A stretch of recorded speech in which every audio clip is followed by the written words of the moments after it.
El Evangelio según Lucas. Es uno de los primeros registros de la vida de Jesús y en realidad es la primera parte de una obra de 2 volúmenes, Lucas y Hechos. Si comparas las líneas introductorias de ambos libros, es claro que vienen del mismo autor y hay pistas internas en el libro de Hechos, así como en la tradición temprana, que identifican al autor como Lucas, el acompañante de viaje y colaborador del apóstol Pablo, quien sabemos que también era médico. Lucas introduce su obra con un prefacio que nos dice cómo y por qué escribió este libro.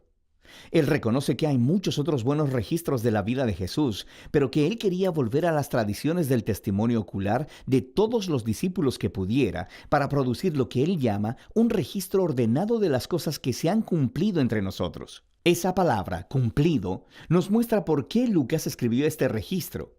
Para él, la historia de Jesús no es solo historia antigua. Quiere mostrar cómo es el cumplimiento de la larga historia del pacto de Dios en Israel. Y más grande que eso, la historia de Dios en todo el mundo. El diseño del libro es bastante claro. Hay una larga introducción que prepara las historias de Juan el Bautista y de Jesús. Luego, en los capítulos del 3 al 9, Lucas presenta un retrato robusto de Jesús y su misión en su región de origen, Galilea. Después de eso, la gran sección central del libro es el largo camino de Jesús a Jerusalén, lo que nos lleva al clímax de la historia, la última semana de Jesús en Jerusalén, antes de su muerte y resurrección, lo que después nos lleva al libro de Hechos. En este video nos enfocaremos en la primera mitad del Evangelio de Lucas. La introducción extendida cuenta en paralelo las historias del nacimiento de Juan el Bautista y de Jesús. Así que tienes a una pareja sacerdotal de ancianos, Zacarías y Elizabeth, a una jovencita soltera, María, y a José. Ambas parejas reciben una improbable promesa divina de que van a tener un hijo. Ambas promesas se cumplen cuando Juan y luego Jesús nacen y ambos padres cantan poemas de celebración. Estas canciones poéticas están llenas de ecos de los salmos y profetas del Antiguo Testamento, mostrando cómo estos niños cumplirán las antiguas promesas de Dios. Pero estos poemas también dan una vista previa del rol de cada niño en la historia que sigue. Juan es el mensajero profético prometido en la Torá y los profetas, que preparará a Israel para encontrarse con su Dios. Y Jesús, él es el rey mesiánico prometido a David, que traerá el reino de Dios sobre Israel y la bendición de Dios a las naciones, justo como él le prometió a Abraham. Después de esto, María lleva a Jesús al templo de Jerusalén para su dedicación, y 2 profetas ancianos, Ana y Simeón, ven a Jesús y reconocen quién es, y Simeón canta su propia canción, un poema inspirado en el profeta Isaías. Él dice: «Este niño es la salvación de Dios para Israel, y él se convertirá en luz a las naciones».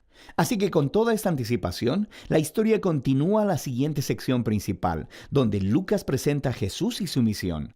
Él prepara la escena con el movimiento de renovación de Juan en el río Jordán, donde él está llamando a un nuevo arrepentimiento, comprometiendo nueva vez a Israel a la existencia a través del bautismo. Él está preparando la llegada del reino de Dios. Y luego, Jesús aparece como el líder de esta nueva Israel, y él es marcado por el Espíritu y la voz de Dios desde el cielo. Él es el Hijo amado de Dios.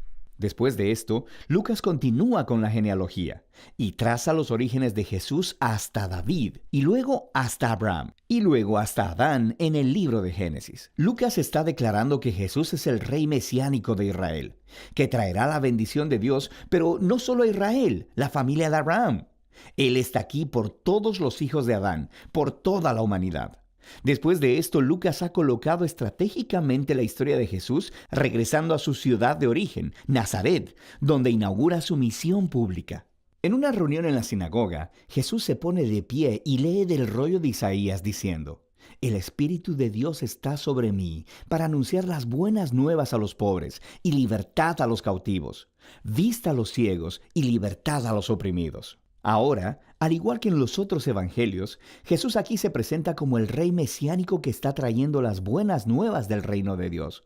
Pero lo que Lucas está resaltando de manera singular son las implicaciones sociales de la misión de Jesús, de manera que él trae libertad. La palabra griega es aphesis, y literalmente significa liberación, y se refiere a la antigua práctica judía del año del jubileo que se describe en Levítico 25. Es cuando todos los esclavos de Israel eran liberados, cuando las deudas de las personas eran canceladas, cuando las tierras que habían sido vendidas se devolvían a las familias. Todo era una recreación simbólica de la justicia y misericordia liberadora de Dios. Y luego Jesús dice que estas buenas nuevas de liberación son específicamente para los pobres. En el Antiguo Testamento, los pobres, o en hebreo aní, es una categoría mucho más amplia, no solo para las personas que no tienen mucho dinero. También se refiere a las personas de bajo estatus social en su cultura, como personas con discapacidades, mujeres, niños y los ancianos. También puede incluir a los marginados sociales, como personas de otros grupos étnicos, o personas cuyas malas decisiones los habían dejado fuera de los círculos religiosos aceptables. Y Jesús dice que el reino de Dios es especialmente una buena noticia para estas personas. Así que después de esto, Lucas pone inmediatamente delante de nosotros un gran bloque de historias que nos muestran cómo lucen las buenas nuevas de Jesús para los pobres. Involucran la sanidad de una mujer enferma y en cama, o de un hombre que tiene una enfermedad en la piel, o de alguien que está paralizado. Aquí también hay historias acerca de Jesús dando la bienvenida a su comunidad a un recolector de impuestos como Leví, que no era financieramente pobre, pero que era un marginado social. Hay una historia acerca de Jesús perdonando a una prostituta. Lucas está mostrando cómo el reino de Jesús traía restauración y revertía todas las circunstancias de las vidas de las personas. Él está expandiendo el círculo de personas que son invitadas a descubrir el poder sanador del reino de Dios. Y mientras la misión de Jesús atrae a un gran número de seguidores, Él hace algo todavía más provocativo. Él hace de estas personas un nuevo Israel, poniendo sobre ellos 12 discípulos como líderes, que correspondían a las 12 tribus de Israel. Y luego Jesús enseña su manifiesto sobre un reino de cabeza, o como Lucas lo llama, el sermón del llano. Él dice que el amor de Dios por el marginado y el pobre significa que su reino revierte todos nuestros sistemas de valores. Él está aquí para formar un nuevo pueblo de Dios, alternativo, que responderá a la invitación de Jesús al practicar la generosidad radical al servir al pobre. Personas que guiarán al servir y vivirán haciendo la paz y perdonando. Personas que son profundamente piadosas, pero rechazan la hipocresía religiosa. Ahora, la visión radical de Jesús acerca del reino ha declarado tener autoridad divina.